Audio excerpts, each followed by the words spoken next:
Bom dia, eu sou Luiz Augusto Cortes de Vai, sou aluno da Uninter, meu RU é 19385 e hoje nós vamos entrevistar o professor Bruno da Escola Vicente aqui de Joanópolis. Professor Bruno, bom dia. Bom dia. Obrigado pela oportunidade e pela ajuda do senhor estar me ajudando aí com o portfólio, com o tema desse módulo, né? O professor Bruno é professor de matemática aqui na minha cidade, na cidade de Joanópolis, e ele vai nos ajudar hoje com 5 perguntas no tema do portfólio deste módulo, que é sobre os saberes docentes e a formação de professores, um breve panorama da pesquisa brasileira.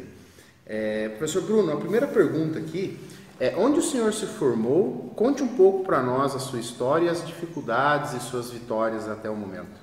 Tá, então eu sou de Piracaia, né? Por mais que eu trabalhe aqui na cidade de Joanópolis, eu sou de Piracaia, nascido e criado lá.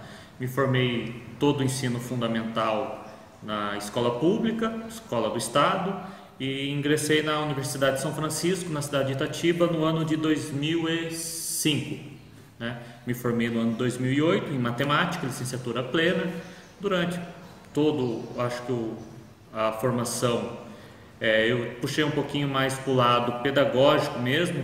Durante a formação, acho que as maiores dificuldades, né, foi até aproximar desse lado mesmo pedagógico, né? A maior dificuldade foi encontrar esse lado pedagógico. Essa, sim, não é me formar em ser professor, é ser professor, né? A segunda pergunta, professor Bruno, é baseada no texto, né, que a gente leu. E é assim: a partir das décadas de 80 e 90, surge em âmbito internacional uma discussão sobre os saberes docentes e a formação de professores, e como isso influiria na vida escolar aos alunos.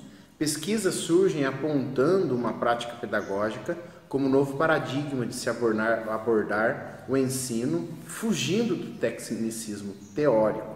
Na sua opinião, qual diferença o senhor notou na maneira de ensinar dos docentes e a sua, desde que começou a trabalhar na educação? Bem, como eu falei, né, eu me formei no ano de 2004 para 2005 no ensino médio, então acho que eu peguei bem essa transição, né? Eu iniciei na escola na década de 90, me formei na década de 90, então acho que eu peguei bem essa transição entre os professores. Me lembro bem, assim, de professores mais antigos, né, mais experientes, que a maneira de ensinar realmente era bem diferente, né?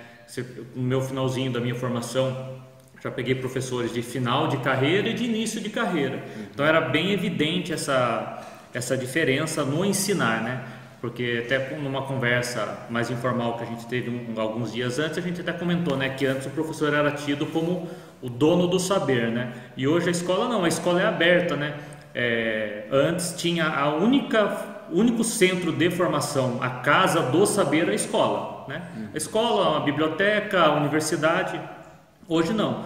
Hoje tudo que a gente tem é facilmente encontrado nas redes sociais, internet em si, né? Então não é mais aqui a instituição dona do saber. Aqui a gente está assim, tentando transformar os saberes da vida cotidiana, trazendo para a escola, transformando numa coisa um pouquinho mais formal. E eu acho que essa transição é bem importante. Na minha formação, quando eu comecei a universidade, eu já tive um viés, né, por mais que seja matemática, tem várias linhas de pensamento. Eu acho que até pela influência de uma das minhas professoras, professora Regina, eu entrei numa linha assim, mais não seria tecnicista. Na matemática a gente chama de linha de investigação matemática, né? Você coloca o aluno como construtor do saber, né? Ele vai buscar, ele vai investigar, né? Até o nome, né? Investigação matemática. Ele vai investigar através de qualquer problema, desde um problema cotidiano da vida dele, um problema de geometria, e ele vai tentando construir, o professor vai lá só mediando, né?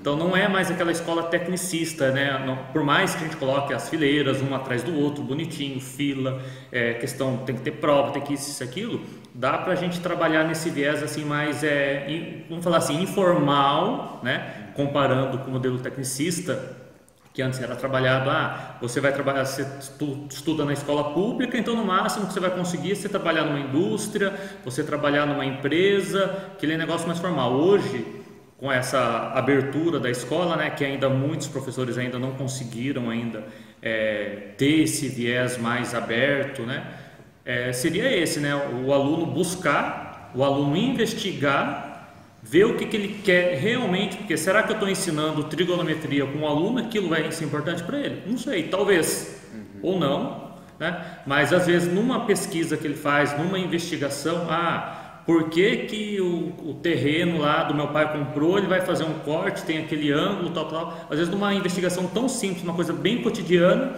ele pode pegar interesse e estudar coisa muito mais além do que o viés tecnológico, o viés tecnicista em ensinar, né? Entendi, muito interessante. As pesquisas no âmbito nacional sobre a formação de professores têm se destacado a importância de se analisar a prática pedagógica como algo relevante. O senhor acredita que uma característica de ensino mais empírica, abordada pelo professor, teria mais eficácia na formação do aluno como cidadão crítico e participativo da sociedade, no lugar de uma abordagem mais teórica, acadêmica e insípida de exemplos práticos? A teoria o prepararia para a prática futura de sua história individual e não influenciaria a tomar decisões derivadas nos exemplos práticos, assim como o senhor falou do aluno aprender na parte rural, uma coisa que ele tem mais interesse? Continua, eu acho, quase na mesma linha de pensamento, né? Essa parte teórica, a gente trazer o professor tornando como só um mediador do conhecimento, eu acho que é um viés muito importante, porque não pega só da individualidade de cada aluno, né? Para ele construir o que ele quer aprender, mas ainda eu acredito que ainda nós não temos o amadurecimento tanto institucional, né, por parte das escolas, do município, do governo, como ainda na parte cultural dos alunos, né, porque a gente ainda está, por mais que a década de 80, já se passaram aí 30 anos, né, 30 para 40 anos, a gente não teve ainda o amadurecimento cultural da sociedade, né. Um exemplo é a escola do Porto, né, que é aquela escola que não tem paredes, o aluno estuda o que ele quer. Não tem séries, não tem nada, é bem aberto. Acho que ainda a gente não tem esse amadurecimento, por mais que essa escola do Porto seja um protótipo, né, de um ensino ideal, a sociedade acho que ainda não tem esse amadurecimento. Maravilha, professor. Na sua avaliação, quais deveriam ser as principais questões envolvidas na sala de aula, objetivando, claro, um processo prático-pedagógico da educação? E qual seria a conclusão esperada do aluno nesse tipo de ensino? Assim, pegando aquela linha de pensamento que eu sigo, né, da investigação matemática, eu acho que as principais questões deveriam ser o que eu aprendo, por que eu aprendo, né, e aonde isso vai me levar, porque a partir do momento que eu insiro numa aula um conteúdo que foi elaborado por uma secretaria de educação ou pelo próprio MEC e não mostro para o aluno o porquê que ele tem que aprender aquilo, a aula perde o sentido, né? Acho que o principal desafio do professor hoje em dia não é saber ensinar, é saber cativar o aluno, né? Trazer o aluno para a sala de aula para que ele queira aprender, né? Você ensinar quem não quer aprender. Acho que esse é o principal desafio de hoje em dia. Assim, qual seria a conclusão esperada do aluno? Eu acho que seria ele obter o prazer, né?